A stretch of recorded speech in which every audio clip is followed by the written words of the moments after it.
my desk, Jack, this is a great idea. And I look at everybody.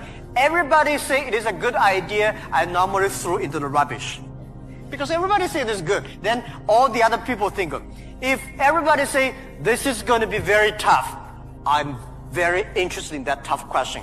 And I pick up and say, how can we do in a different way? This is to be unique, to be different.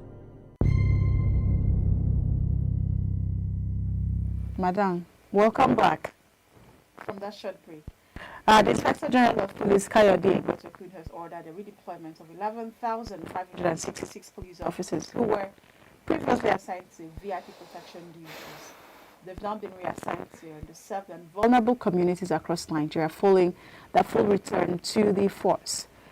So that's all we'll be talking about today. And we want to quickly see the advantages of the redeployment. What is it going to do? Is it a strategic move? Or is it one that wasn't well thought of? Or do we need to do something better? Well, I think that the president has seen the level of insecurity in Nigeria and he had to act decisively on the insecurity issue. And so, since I would agree with me that some of the complaints we get from communities is that people still have locations where there's little or no presence of security, of the security force. So you do not see police there, you do not see the army. And it shouldn't be so. We're supposed to have police in many vulnerable communities. And I am very sure that many of the insecurity issues you're having currently, if police were in many of those places, it wouldn't get to this point. But we've had to deal with this. So we want to now see, one of the reasons why this is happening is because we want an improved security presence in neglected areas and communities that have historically been understaffed. So there'll be an increase now in patrols, in response capacity, and overall security visibility. And that's the vision of the President, Tinubu. That's what he wants to see. He wants to see how security is now improved in those vulnerable communities. So communities are usually complain that, oh, even things as small as a fight, you had no place to report. So there's no security presence, and we're seeing how this can be stopped. Cynthia, you want to say something? Yes, I know so many of our rural and, how do we call them, underserved. I wanted to say undeserved. Underserved communities have, sort of have this, they have long felt this abandonment when it comes to policing. So I feel like this redeployment is a very, in a good sense, is a very good thing. People are going to start seeing police in their corners, in their vicinity, in their communities, in their areas, patrolling. But I do not want it to just be one about security, just being present. I think it's about people feeling, safe. That's the most important thing about having police presence. So when we say police presence, it's not just having police just patrolling. Oh, I've not seen police before. I'm seeing police for the first time. I'm seeing police uniform. But no, we want to feel safe. And we also have to be realistic when it comes to this visibility we are talking about, because visibility alone will not solve the crime. We want to see police acting. We want to see officers, let the government provide that support they need, because redeploying them to all of these communities and states and areas is police officers rather are deployed to these states. There's a chance for them to be police officers rather are deployed to these states. There's a chance for them to build. I talked about building that relationship with community people and having that sort of being one with the people, because they understand their nooks and crannies better than you. So when these police officers are deployed, you have them there, you have them building this relationship with the people, and then the people are telling them, okay, this is where we need to go, and they are working, hands in hand. They are building that trust we are talking about. Because when we have residents of a particular area, they start sharing intelligence. Because people are intelligent too. You don't know who is going to help. Because you're a police officer and you are trained doesn't mean you know it all. But then when we have that sort of collaboration, collective action, everybody coming together, these ones are reporting suspicious moves, these ones are reporting these other things, these ones, people will also live without fear, because they feel like, oh, we now have that sense of police is our, friend, and this is what where community policing also work. So when we say community policing, it's not just about the redeployment of these police officers in those communities. It's about working hand in hand with these people, building that relationship, you know, ensuring that there is this trust, there is this, everybody is coming together with one or one mindset, you know, to set things in the right, you know, path. I like that you've said that. I think one of the other advantages I'm seeing here is that there's going to be faster response to emergencies, because the truth is, no matter how we say it, you've already told us that there's power in numbers. When more officers are stationed closer to crime-prone or rural communities, the response time to incidents is likely to improve.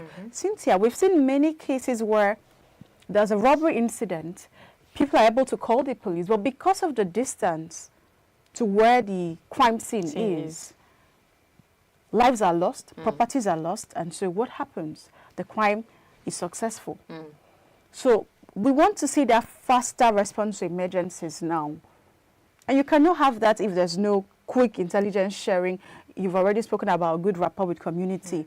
And so there is really power in numbers. And at least we'll stop seeing some of the VIPs who abused the police uniform and the power of the police. I mean, we've seen videos and pictures of policemen helping to share food at occasion. And I was wondering, policemen becoming, you know, running errands like maids for VIPs. No, it shouldn't be. They have a greater responsibility to the nation. And so I like that, okay, the president has made it clear, if you need security, write to the NSCDC. You have the ones that work with you. Do not rely anymore on police. So let us see how this, I know that there's going to be some pushback from the VIPs, but if they understand that it's for the greater good of the community. They've already written to the police and they were, you know. But the NSCDC also are allowed to carry firearms. That they are not trained, they are not, but they are trained. They do not trust their safety in the hands of. I get it, but the truth is, I was like, these NSCDC people still undergo training. Trainings. You cannot carry a firearm as, even though you're I mean, they are described as the paramilitary, right? But they have firearms, and they do not carry firearms without getting training. So the NSCDC are trained. They are. I'm not sure that the ones that will be attached to them will be people who are not trained. And if they're even those who are not trained, then they'll have to undergo training. That's it. That was my point. The police people underwent training to be able to use the firearms too. So I know that we saw that coming. But the greater good of the, I mean, if the community, if the villages, if Nigeria is safe, we wouldn't even need the police people or NSCDC people guiding the VIPs. We see other countries where the president moves around freely, where the VIPs move around freely. They stroll. That is the kind of country we want, and that's because the level of security has improved. That's what we should be gunning for. And not packing 5 security men to yourself because you're VIP. 10. Drawing convoy. There's one time I saw a councillor of a ward having a police. What? I don't understand. So because you can pay the policeman, you as a councillor, you carry 3 policemen around. What councillor? Not even a chairperson. So you see? I think that's where we even have to talk about reforming our police system. It's another very important thing, because you get to, while will some of these police officers now go and, you know, work? Because some of them are actually happier. Since I think some of them are happier to work those because jobs. It pays them better. It pays them better. You owe police officers for months. Safer, in a way. You get. You owe police officers for months. Yeah. I mean, and then you expect them not to carry out some of these kind. I think this is where it hits right at the heart of reform when we want to talk about reform. We're talking about better use of police resources and all of those things. And we've seen so many disproportionate numbers of police officers scattered around VIPs, guiding this one. These ones are guiding these ones. And sometimes I think these are like, we should look at those things as critical hotspot for, you know, reforms, like I said before. Look at them and check them. Where are we getting it wrong? If police officers are being paid well, if all of these things are being addressed, if imbalance in the police system is being addressed, we would not have to, you know, go about this issue of police officers being assigned to VIPs, you know, working for influencers, working for influential people rather, working for this, working for... I mean, even if I have money today, I can even, you know, pay a police officer to come and guide me. That's how bad it is in Nigeria. So when I feel like this move with the whole redeployment of police is the smartest move this year when it comes to reforming the police system. Number one smart move, let me say it as number one, because the next thing we have to look at what would I say, training them and building their capacity, because, you know, there's also the human angle of it too when you want to even look at better use of police resources.